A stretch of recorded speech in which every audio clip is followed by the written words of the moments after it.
Don't just live for tomorrow, or just live in yesterday. Just be glad for all you have that's in today. And though you've come through many obstacles.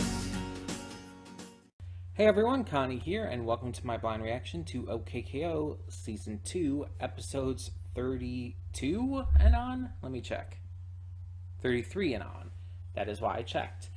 And the reason I say that is because the first time I tried recording this, I accidentally started recording from the wrong episode, and only realized it after I had already recorded the pre-thoughts. So yeah, we are on 33 and on.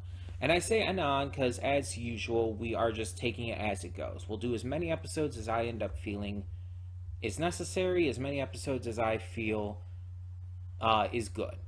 We will stop whenever I feel it feels right to stop. As we have been doing lately. So, yeah, we're just going to get on with it. And we're not going to waste any time here in the pre-thoughts because, honestly, with as much as I have gotten ahead of the schedule with reacting, I've been like, typically I've been over a week ahead of recordings lately. Like this is being recorded well in advance, for example. And it's like, because of that, I kind of forget like what the last set was. If I'm being honest.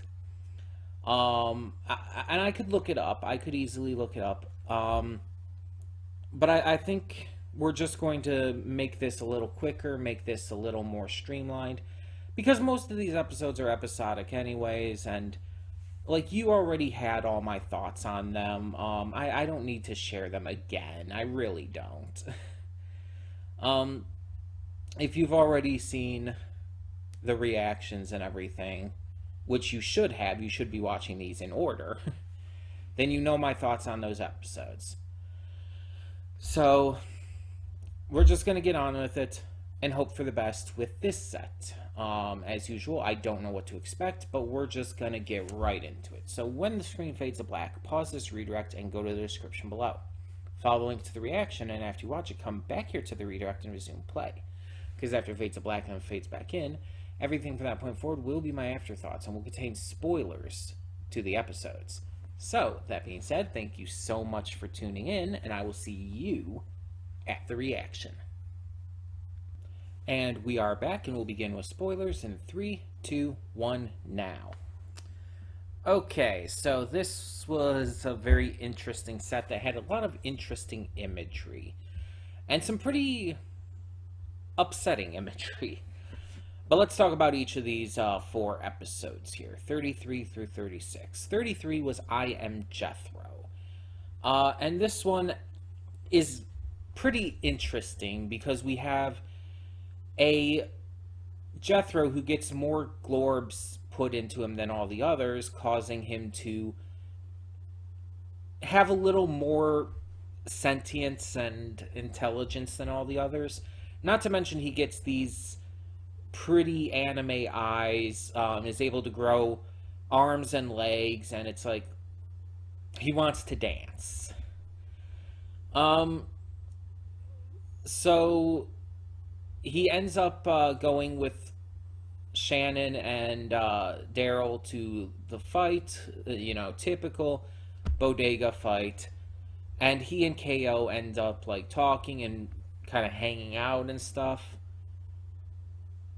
And then he just kind of starts to want to lead the other Jethros in a revolt all of a sudden against Boxmore. But then he sees that they're doing this. He goes to confront the Jethro, but the others have hidden him and disguised him as one of them by ripping off his arms and legs and putting him on wheel tracks. And so it's like he's not dancing again, but he's one of them. They're all Jethro. Okay. It was kind of entertaining, but I just questioned, like, what was the point of it? I have to assume we're going to see that Jethro again, and maybe this army of Jethros again. That's the only thing I can think of, because it's like, otherwise, what was the point of this episode? It just seemed kind of random. Like, even for this series. Then we have 34, and this was probably my favorite of the set, and not just because of it being a beach episode and, all the cute girls in swimsuits and stuff. It was honestly the most interesting to me, because we got to see the Bodega team, the Bodega heroes, team up with the Boxmore bots. This is something you just don't normally see. You get to see them team up to try and take on King Wavezilla, this giant sentient wave. And none of them are doing really anything to it. Eventually, KO realizes that the little cutesy water that he built a moat out of must be King Wavezilla's child. So he gives it back. Everything is good. It's an interesting one just because of that, and I think it had some really... It was definitely fun. The big thing with it is, like, yeah, obviously Ian and the team wanted to, like, make a beach episode. Like, it's literally called Beach Episode. They're literally riffing on anime beach episodes. Like, they even have Carol and Gar come in for a split second of fan service. Because, like, seeing Carol in a swimsuit's gonna get anyone feeling hot under the collar. Myself very much included. Like, I was feeling some things during that. But it's like, they came in a very Baywatch-esque way, and then just left right away. It was literally just, it was a joke about fan service, without obviously having too much actual fan service. Because, still, it's a show marketed by Cartoon Network towards children. They have to keep it to a certain level. But you know what they were going for there. You know what the joke was. But yeah, just the fact that we had the enemies and the heroes working together, that alone is interesting.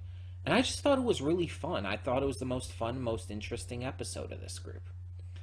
35 was probably the most visually upsetting one. Professor Venomous, with help from Fink, decides to send a box over containing a virus. It gets our heroes sick, but to Enid and KO, it's just a general sickness. They get over it with some simple rest and fluids and all. Typical things for taking care of a sickness. But it was specially made to affect Rad with his alien biology. Somehow, at some point, Venomous figured out his alien biology to be able to make this. And so we see it affects him disproportionately, to the point where in the morning, just because he also hadn't gotten any sleep or had a lot of fluids or anything, he is exceptionally ill. Like, very horrifyingly ill. To the point where, like, his mucus and stuff is, like, all over the place, and it's, like, it's basically becoming acidic. His sneezes, he sneezes out this mucus that is explosive and shit. And he can barely move, he can barely act, his body literally starts falling apart. It's actually really horrific looking. And so KO and Enid try to help him out, but realize that there's not really much they can do. At first, they think he just needs to go home, get some rest, and, drink plenty of fluids. But it's eventually, it is revealed that this was because of Venomous and Fink. So, Ernesto arrives. Enid and Kale go to take care of him, but this is a special Ernesto. This is a tentacle Ernesto. And it's like, just... I can't with the imagery in this set of episodes, but especially in this one. It's genuinely upsetting. Genuinely super upsetting to watch. To where it's just not just gross, but actually really disturbing. And it's like there are multiple things in these episodes with eyes as well, and that shit fucks me up. I do not like horror or anything like that. It just freaks me the hell out. So, and the tentacle Ernesto in the first place is just like, fuck that. There's just so much about that just freaks me out, and it's just really upsetting. And it's like, I made the joke in the reaction about, like, hentai arm Ernesto, something like that. And it's just, I was trying to crack a joke about it, because I was legitimately kind of disturbed by it. So I was just trying to crack a joke to kind of lighten my own mood about it. And it's just like, it was just a lot. And eventually, the day is saved and everything. Red sneezes on Ernesto, causes him to blow up, sends the rest back. The rest is sent back to Boxmoor, blows everything up. And, Red finally gets his rest, which I guess will still work. And we find out that apparently his race cocoons themselves to get over sickness. That's a thing. Alright. That's pretty much what I can say about that episode. 36, following that, this I feel like is very intentional placement, is KO's Health Week, which is very much a riff on those kind of, the older cartoons and episodes of cartoons where it's like just suddenly goes into, what's it called? There's a word for it. There's a term for it, and I can't think of it. PSA, that's it. It goes into a sudden PSA about health. And it covers different types of health. From hygiene, self-esteem, nutrition, mental health, exercise. And it's all good things to talk about, but it starts to kind of go a little downhill. And once you realize that KO had stayed up for multiple nights and all planning this, you kind of see why.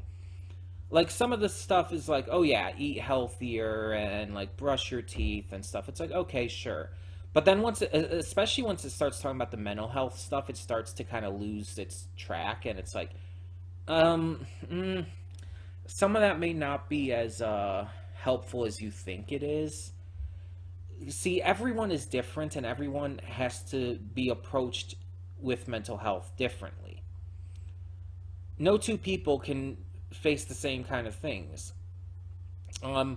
If Barista Pup is feeling kind of depressed and feeling very self-defeatist or whatever, like, water is not going to help everyone. For some people, just having a nice glass of water might help.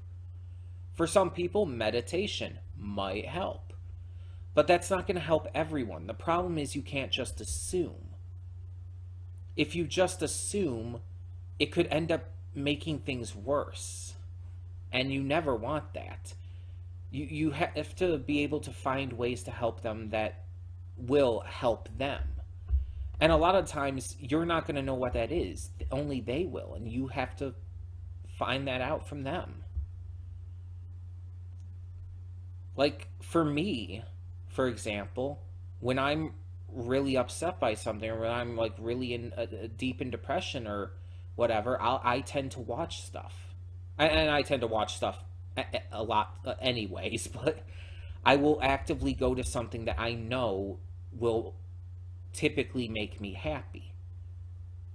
I'll go to something that I know will fill me with, you know, joy. And that doesn't even always work, admittedly, but that is my typical go-to. Because if I watch something that's like going to upset me, or something that's like hard to watch or whatnot, that's just going to make things worse. And for me, just drinking a glass of water doesn't do shit. It won't do shit to help me feel better. Going or taking a walk won't make me feel better. Meditating won't make me feel better. And I'm speaking from experience. That kind of stuff does not work on me. For me, I have to engage in something that I know makes me typically happy. Like, notably so. A good video game can help with that too. Playing a good game that I really enjoy, watching something that I really enjoy and makes me happy. And I'm not, and again, I'm talking about stuff that like will legitimately, like, actively make me happy, not something that I just like. Something that I genuinely find joy in. There is a difference. But yeah, the point is, it's different for everyone, and you can't always just assume everyone's going to be able to bounce back from it in the same ways or even at the same paces. Mental health is a very tricky type of health to discuss and to, you know, handle because of that. Because everyone's brains are different. You need to be able to go into it with a lot of care. And sometimes that's very difficult to do. So when they started talking about that, and then the nutrition thing also kind of lost its meaning when you're literally feeding vegetables to a living broccoli, and his mother is one of them, and it's like you're getting very creepy now. Like, maybe unintentionally so, but this is very, very cannibalistic. And it's like, this is not giving the message you think it's giving. This is actually this is actually, at least for me, turning away the idea of eating healthy, because you're making it as creepy and unsettling as you can. Whether intentional or not, that's what's going on. And again, it just kept getting more kind of ridiculous and everything, and it just wasn't like it just stopped kind of making sense. It kind of stopped like really being logical in a lot of cases, and kind of just was spouting just basic general nonsense. And then for some reason the Boxmore bots join in and help him out. Like, they go hiking, then they help KO get sleep and befriend him for some reason. Because why not? And then he ends up beating them up and sending them back, but they're still happy about it. It's like, oh, okay. Sure. All in all, these episodes were all just kind of very pointless to me. Like, none of them felt like they were, like, especially good. You know what I mean? None of them felt like they were really that exciting or that interesting. And maybe that's the point. Maybe because the finale is coming up, some of these episodes were just made to just be, you know, stupidly entertaining. Just dumb for the sake of dumb, just to be fun and have a good time. While after this, maybe it starts to get a little more exciting, more interesting. I don't know. But we're probably only going to have one more video left for the season, mind you. We're probably only going to have one left to go and just finish out the season with that. And then we'll come back to season 3 at some point in the future. Obviously, not too long, but yeah.